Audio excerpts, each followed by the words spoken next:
to this executive planning. My name is Huang Tuyen and I'm delighted to present an overview of economic landscape, highlighting key insights that will inform our strategic discussion today. We will covering four critical areas: understanding the macroeconomy and business cycles, the implications of tariffs and trade wars, insight from behavioral economics, and finally, the transformative impact of AI on our labor market and wage inequality. Our aim is to provide a clear, concise, and actionable understanding of these complex topics. To guide our discussion, we'll start by constructing the macroeconomic pillars focus on GDP, inflation, and unemployment, and how they reveal the business cycle. Next, we will explore the impact of tariffs and trade wars, focusing on how they affect Australia and our organization. Then we'll dive into the fascinating world of behavioral economics, offering insights into human decision making. Finally, we'll explore the profound developments in AI and their implications of wage inequality in our labor market. My goal is to equip you with the essential economic context to make informed decisions for our future. Let's start with the essentials, the three power indicators that guide us in understanding our economy clearly and effectively. First, gross domestic product or GDP. Think of GDP as a total value of everything produced in our economy, from tangible goods like cars, to services like consultations. Is the heartbeat of our economy health, showing whether we are growing or shrinking. When GDP rises, opportunities and confidence typically increase. When GDP falls consistently for 2 quarters, it signals a recession, prompting caution and strategic adjustment. Second, inflations. The pace at which prices for goods and services climb. Inflation directly affects our purchasing power, how much your dollar can buy today versus yesterday. Moderate inflation supports a stable economy. However, too high inflation weakens consumer confidence, pressures household budgets, and creates uncertainty for businesses. Third, the unemployment rate, a clear indicator of our labor market's strength. It measures the percentage of people actively seeking work but currently jobless. A low unemployment rate signals economic vitality, abundance, opportunities, and consumer confidence. Conversely, high unemployment highlights economic challenges and the need for strategic responses. Understanding these indicators equips us to proactively adapt our strategies, grab opportunities, and effectively navigate economic challenges. These indicators tie directly into the business cycle, the natural rise and fall of economic activity over time. In the expansion phase, the economy grows, GDP rises, businesses hire more workers, and unemployment falls. Inflation may begin to pick up as demand increases. At the peak, the economy is at full capacity, growth slows, and signs of overheating may appear. Then come the contractions or recession. GDP declines, unemployment rises, and inflation may ease. Businesses tighten spending, and consumer demand weakens. The trough marks the lowest point in the cycle, a recess moment before recovery. During the recovery, we see GDP rebound, job returns, and inflation slowly rise again as demand builds. For our organizations, recognizing these days is critical. In expansions, we can focus on scaling and innovations. In contractions, our priorities should shift to cost control, workforce stability, and resilience. Strategic awareness of the cycle helps us time investments wisely, manage resources effectively, and position ourselves for long-term success. Let's move to topic 2. Tariffs and trade wars, an issue with real consequences for Australia and our organization. When other countries place tariff on Australian exports, our goods become more expensive overseas. This reduces demand, shifting our aggregate demand curve to the left. At the same time, if we import materials or components that are now tariffed, our production costs arise that shift the aggregate supply curve to the left as well. With both demand and supply moving leftward, the result is a drop in overall economic output. Prices might rise due to the high costs and fall if demand weakens more sharply, but the key takeaway is this: economic growth slows and uncertainty increases. For our business, this highlights the need for a strong scenario planning and supply chain diversifications and agility.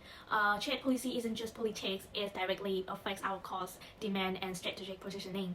Staying alert and adaptive is critical to staying ahead. Let's now look at tariffs from the perspective of the United States. When the U.S. imposes tariffs on imports, it raises the prices of foreign goods. This acts like a tax, not just for exporting country, but on U.S. consumer and businesses as well. First, for U.S. businesses that rely on imported materials or parts, tariffs mean higher production costs. This pushes the aggregate supply curve to the left. Second, while tariffs are meant to boost domestic industry, they also trigger retaliation. Other countries respond with their own tariffs, which reduces U.S. exports. That means the aggregate demand curve also shifts left. The outcome: Low economic output and rising prices, a situation known as stagflation, is a lose-lose scenario where growth slows and inflation rises. To show how interconnected global trade is and why protectionist policies can backfire, for organizations, it's a reminder to track global developments and be ready to respond strategically. Beyond direct tariffs, trade tensions cause ripple effects that impact Australia, even when our exports aren't directly targeted. A global economic slowdown reduces overall demand for goods and services, affecting our commodity and service exports. This isn't just theory, it plays out in real supply chains. As companies re-evaluate their suppliers, logistics costs go up. Alternative sourcing become necessary and input prices rise, that adds strain to production. Uncertainty from trade tensions also shakes business confidence. Investment and hiring decisions are delayed as firms wait to see what happens next. And let's not forget currency volatility. It can make exports less competitive or drive up import costs. For our organization, this is a wake-up call. We must review where we're vulnerable, key markets, imported components, and supply chain risks. Anticipating a rise in the cost of goods sold is essential. Now is the time to diversify markets and strengthen supply resilience. Scenario planning isn't optional, it's a strategic necessity. Let's talk about behavioral economics, a fascinating blend of psychology and economics that helps us understand why we sometimes make decisions that don't seem rational, like choosing unhealthy food. Unlike traditional economics, which assumes we always make rational choices, behavioral economics recognize that we are limited by cognitive capacity, time, and information. We don't always make the best decision because our brains are wired for shortcuts. For example, present bias make us favor instant gratification over future benefits. The tasty snack now often wins over the long-term health benefits of eating a salad. Defaults and nudges also have a big impact. If the default portion size is large, we're more likely to choose it. Small changes like placing healthier options at eye level can gently nudge us toward better choices. Finally, social norms and biases like the availability heuristic, where we choose what easy is, explain why fast food is so tempting and is quick, available, and heavily marketed, making it an easy default. By understanding these behaviors, we can design better strategies, whether in business or personal decisions. Here's where behavioral economics differs from traditional economic assumptions. Traditional economics posit that individuals are fully rational, possess perfect information, and always make choices to maximize their utility. It assumes we have perfect self-control and stable, well-defined preferences. Behavioral economics, however, challenges this. It's recognized bounded rationality, meaning our decision making is limited by our cognitive abilities and available information. It accounts for bounded self-control, acknowledging and that we often struggle with immediate temptations, and it highlights how our preferences aren't always stable and can be influenced by the way choices are presented or by social context, and these differences are crucial for designing effective policy or marketing strategy. Finally, let's address the rapidly advancing world of AI and its profound implications for our labor market and wage inequality. We can analyze this by looking at the national labor market, distinguishing between skilled and unskilled labor. For unskilled labor, particularly in roles involving routine and repetitive tasks, AI acts as a direct substitute. Think of automatic processes in manufacturing and or data entry. As AI becomes more capable and demand for this job decreases, shifting demand curve for unskilled labor to the left. This leads to lower equilibrium wages and reduced employment for unskilled workers, as shown in the first diagram. Conversely, for skilled labor, especially those involved in complex problem solving, creative tasks, or managing AI system, AI often acts as a complement. It enhances their productivity and capability. This increases the demand for skilled workers, shifting the demand curve to the right. Consequently, we see higher equilibrium wages and increased employment for skilled individuals, as illustrated in the second diagram. So, what does this mean for wage inequality? My expectation is that AI will likely increase wage inequality in the labor market. The reasoning is multifaceted. Firstly, in a clear case of skill-biased technological change, AI gives men the productivity of highly skilled workers, increasing their value and demand, while it automates and displaces the tasks of lower skilled workers.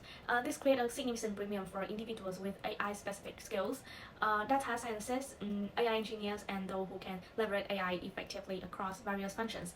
We also see a trend towards job polarization, where middle-skill, routine jobs are increasingly susceptible to automation, leading to a hollowing out of the middle class and a concentration of jobs at the high and low ends of the skill spectrum.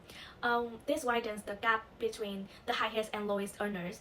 For our organization, this signals the critical needs for a significant investment in upskilling and reskilling programs to ensure our workforce remains relevant and productive.